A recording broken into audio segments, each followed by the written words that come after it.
The Team USA, our women's Olympic basketball team, had another interesting performance. Against Germany, a team that's not even in the world's top 10 ranking, our stars had to sweat to secure a victory. But wait, wasn't this supposed to be an easy win? What's happening with the women's dream team? Maybe the answer lies in what the team doesn't have, or rather, who the team doesn't have. That's right, we're talking about Caitlyn Clark, the rookie who's turning the WNBA upside down, but who, for some reason only the basketball gods understand, was left off the Olympic roster. But hold on, the story gets even more interesting. While Clark is at home, probably breaking records in her backyard, we have veterans like Taurasi on the court. Let's say she's having a performance that would make even an amateur league rookie cry in shame. We're about to dive deep into this story. We'll talk about shocking numbers, controversial decisions, and who knows, maybe figure out why the Olympic Committee decided to swap a Ferrari for a Ford in this race for gold. Before we dive into the Olympic drama, let's remember why we're all so obsessed with Caitlyn Clark. If you've been living under a rock for the past few months, let me update you. This girl is redefining what it means to be a rookie in the WNBA. Clark arrived at the Indiana Fever as the first overall draft pick, carrying astronomical expectations. And guess what? She didn't just meet those expectations. She blew them up like an overheated basketball. In her first WNBA game, Clark already showed what she was made of. She scored 21 points, but that was just the warm-up. Throughout the season, she continued to surprise everyone, including her harshest critics. One of the most memorable moments, when Clark became the first rookie in WNBA history to achieve a triple-double. That's right, first rookie in history. She finished the game with 19 points, 12 rebounds, and 13 assists. And as if that wasn't enough, she also broke the record for assists in a single game for a rookie, with an incredible 19 successful passes. But Clark's numbers go beyond individual statistics. Her presence transformed the Indiana Fever from a team that could barely sell tickets to a box office phenomenon. Fever games started selling out arenas, with fans eager to see Clark's magic in action. And we can't forget about the impact on TV ratings. Clark's debut game drew over 2 million viewers, a number that makes many NBA games look like playground matches. Her court vision, passing ability, and scoring capacity make her a triple threat that few teams can contain. And the most impressive part? All of this happened in just half a season. With the WNBA on pause for the Olympics, Clark has already left her indelible mark on the league. Imagine what she could do on an Olympic stage. The decision to leave Caitlyn Clark off the Olympic team was a decision that, frankly, makes about as much sense as wearing flip-flops to play basketball. When the Olympic team roster was announced, basketball fans across the country were left speechless. What do you mean Caitlyn Clark isn't on the team? The same Caitlyn who's revolutionizing the WNBA? Who's drawing record crowds and making plays that look like they're straight out of a video game? The selection committee, led by Cheryl Reeve, tried to justify the decision. They talked about international experience, team chemistry, and other things. But let's be honest, these justifications sound as hollow as an arena without Caitlyn Clark. Jennifer Rizzotti, a member of the selection committee, even said that the goal is to build the best team, not necessarily gather the most popular players.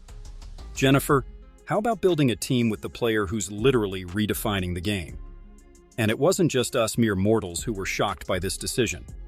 Big names in basketball also raised their voices.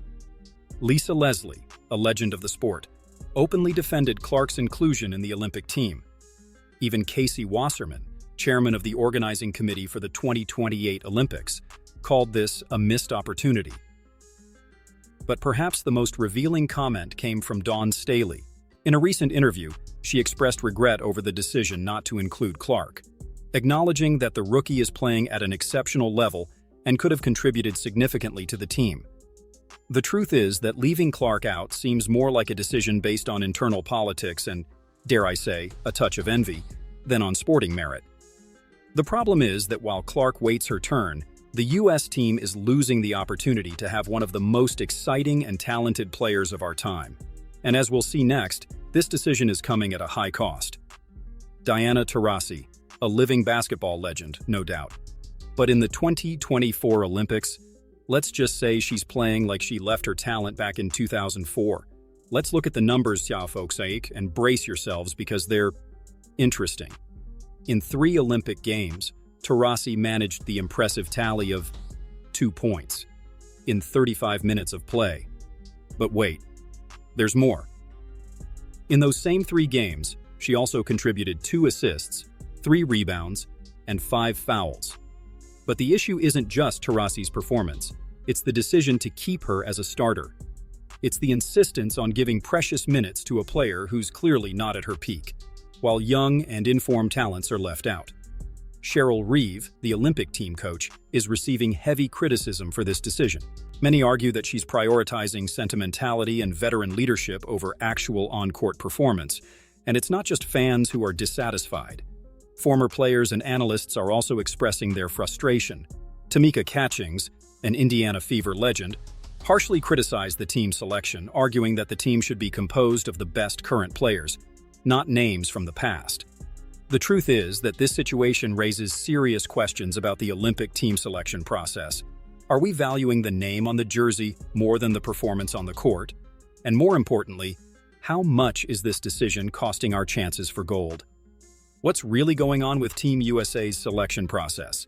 And believe me, the voices calling for change are getting louder.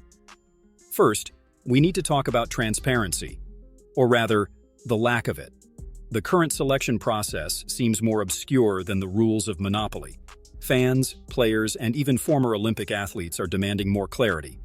I mean, how exactly do you justify leaving out the player who's redefining the sport? The call for change isn't limited to just Clark's inclusion. There's a growing demand for the selection process to be more merit-based and less whatever it is now. Many are suggesting a system more similar to the one used by the men's team, where current performance carries more weight than past reputation. Imagine that, choosing players based on how they're playing now. Revolutionary, I know.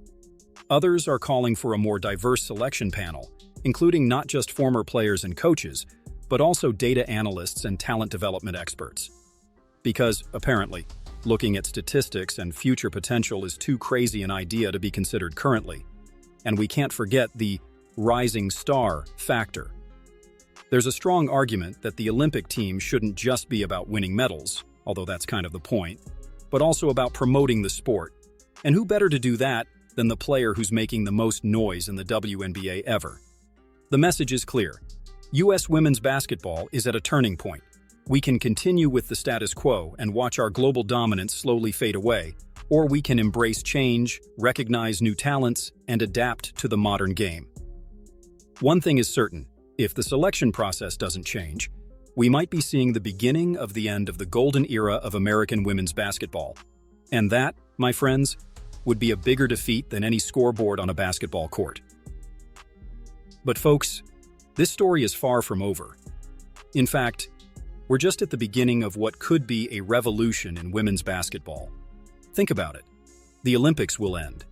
Team USA will come back home, maybe with a gold medal, maybe not. But what happens after? The WNBA will resume its season, and guess who will be there? Ready to show the world why she should have been in Paris. That's right, Caitlyn Clark. And make no mistake, she'll be back with fire in her eyes. Every three-pointer, every spectacular pass, every Indiana Fever victory will be a direct message to the Olympic Committee. Look at what you missed out on. But the tension doesn't stop there. What happens when the next big international tournament comes around? Will the selection committee have the guts to leave Clark out again? And if they do, what will be the reaction from fans, media, other players, and we can't forget about the veterans? How will Diana Taurasi and other more experienced players react when they return to the WNBA and face an even more determined Caitlyn Clark? Will we see more of those physical welcomes that Clark faced at the beginning of the season? The question that remains is, which side of history do you want to be on? The side that clings to the past or the side that embraces the future of women's basketball? Leave your opinion in the comments. We want to know what you think about this whole situation. Your ideas could be the next game-changing pass in this discussion. And look, if you enjoyed this content and want to stay on top of all the plays, dramas, and twists in the world of women's basketball, don't forget to subscribe to the channel and hit the bell. That way, you won't miss any of our videos full of analysis, hot debates, and maybe some controversies. See you in the next video.